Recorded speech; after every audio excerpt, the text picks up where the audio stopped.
Hello friends, আজ আমরা এমন টাইপের কালারের কাটিং এবং সেলাই ফুল ভিডিও দেখবো। তো তার জন্য ভিডিওটার সঙ্গে থাকতে হবে।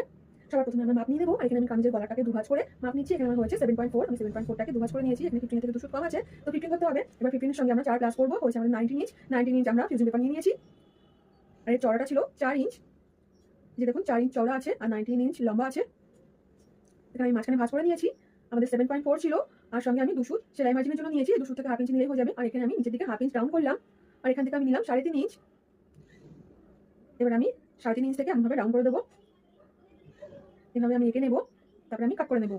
এই যে দেখুন আমাদের 7.4 আর সঙ্গে সেলাই মার্জিন। কাটিং করা হয়ে গেলে আমাদের মেইন ফেব্রিকের মধ্যে অ্যাটাচ করতে হবে। মেইন ফেব্রিকটাকে আমি দুভাজে রেখেছি, আর এখান দিয়ে আমি সেলাই করবো এই পাশটা দিয়ে। এই যে আমি সেলাই করে নিয়েছি।